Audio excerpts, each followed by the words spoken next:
guys, how are you? I am good, all the better for knowing that you're tuned in and you're watching this channel.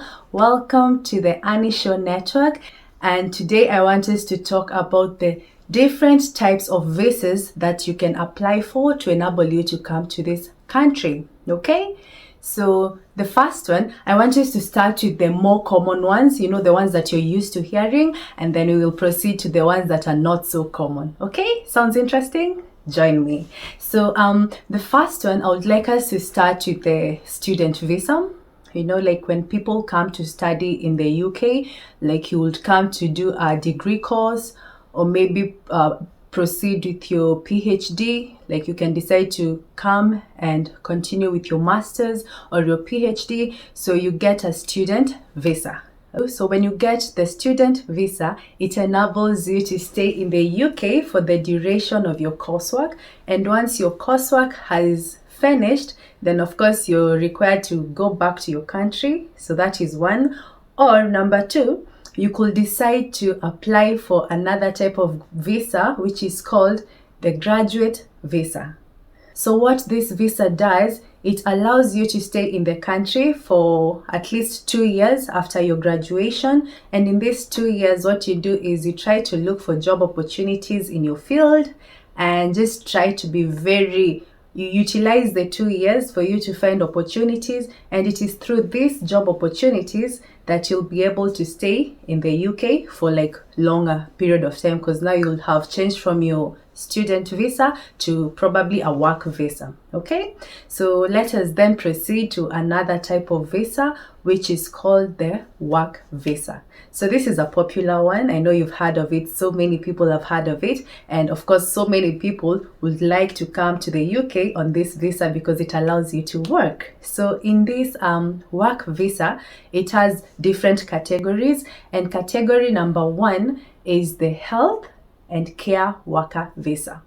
So in this category, the people who come to work in the UK are the nurses. And I'm sure you've heard so many times that the best course to do is nursing because these guys are struggling to find nurses. That is so true. So we have nurses who come to work on that health and care worker visa. We have caregivers. Like if you're a caregiver, you can come on that type of visa to come and work in the UK. And then we have other people who work in the hospitals, like doctors, radiographers. Just all these people can come on health visa. Then we also have another type of visa, and it is called the skilled worker visa. And skilled worker visas include the people who are skilled in the particular field, and so they come to the country to provide the services, or rather to provide skills of the services that are not easy to come by. Do you understand? So we have in cases like chefs, because you find we have hotels here, but they struggle to get chefs. So chefs could come on skilled worker visa. We have people like factory workers, fish processors, they could come on skilled worker visa. And then we have people like accountants, procurement officers, as long as you are having a skill on a particular field and that field is required, or rather your service is required in the UK, then you can come on skilled worker visa. Because do you know what is normally required is that if at all UK is not able to provide for its needs in terms of labor in a certain field, that is when they are now allowed to outsource labor. So that is when you can come on a skilled worker visa. And then we proceed to seasonal worker visas. So that is under temporary visas, like temporary work visas. So these are visas that are for a short period of time. So in this case, you come to the UK for a very short duration of time. And when I say short, it's like a period of 6 months.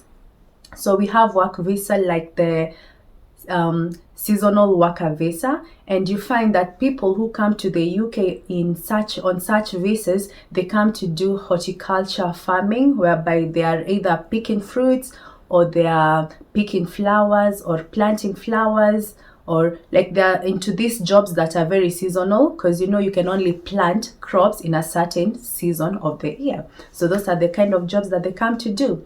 And The other type of temporary work visa is the government authorized exchange visa. So this is whereby if you're working for the government and they have this exchange program whereby you go work in the UK, you can come on that visa and you could stay in the country for maybe 1 year, depending on how long your contract is. And then after that, you have the creative visa. And this is whereby if you're a creative and you've gotten an opportunity to come work in the country as a creative, that is the visa that will get you to the UK. And then we have the religious visa. And this is if you are a man of God, or if you are involved in, like doing church activities, just anything related to religion. If that is what you do, you could apply to come on the religious visa and work in churches or places like that.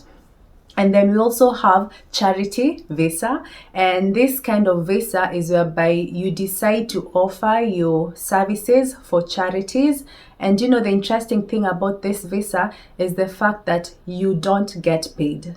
Okay, so you can of course go to hospitals, get accommodation, but then since you're here on a charity visa, you provide your work like it's just a charity. You don't get paid when you're on a charity visa.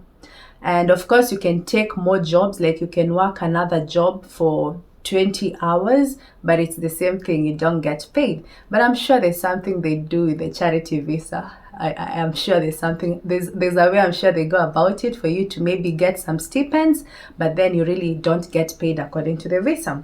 And then let's proceed to another visa I know you have heard of, and this is the family visa.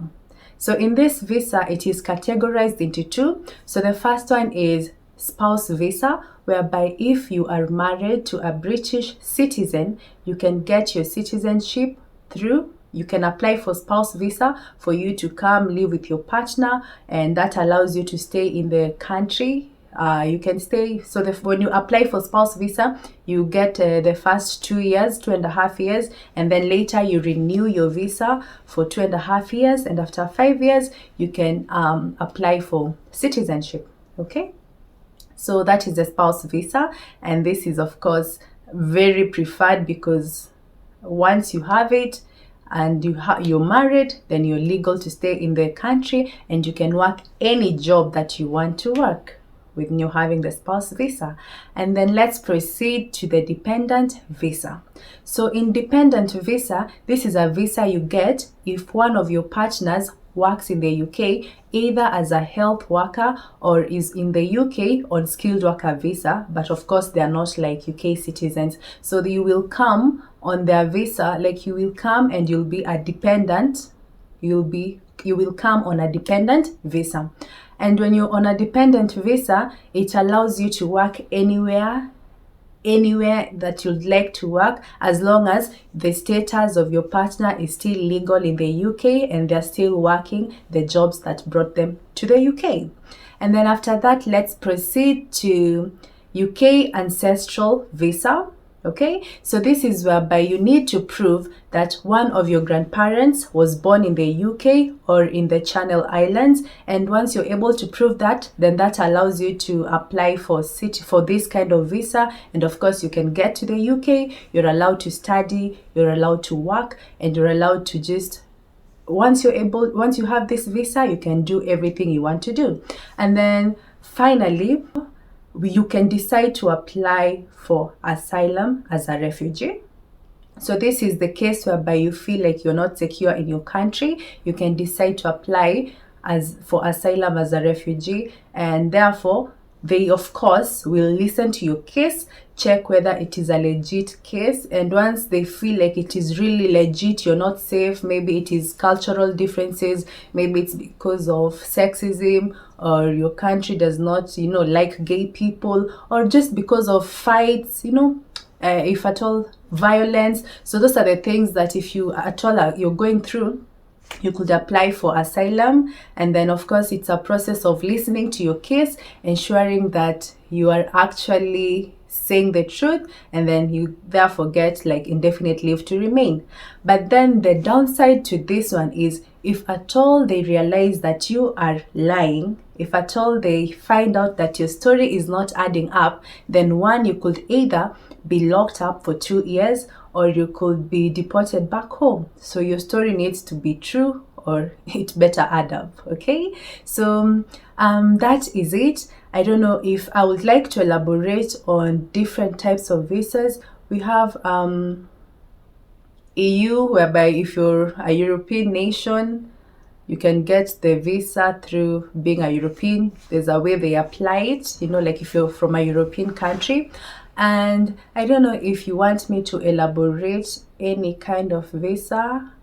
Visit visa, how could I forget? So we also have visit visa, and this visa allows you to go into the UK, or rather come to the UK as a visitor, and you can come to visit you can come to visit your family if your family is in the UK, or you can just decide to travel in the UK. And so this kind of visa is normally valid for 6 months, and once it has finished, or rather if the term has finished, you're supposed to go back to your country. You could then decide to apply for another one. But then the downside of visit visa is strictly in the UK, you cannot take another job, or rather you cannot even work when you're when you are on visit visa. Okay, so that was it about visas. And if you have any question, any clarification, please let me know. So thank you so much for watching and being with me up until now. So if you're a new viewer, please remember to subscribe. And if you're a returning subscriber, thank you so much, and let's keep tuned. And if you're a returning subscriber, thank you so much, and see you later. Bye-bye.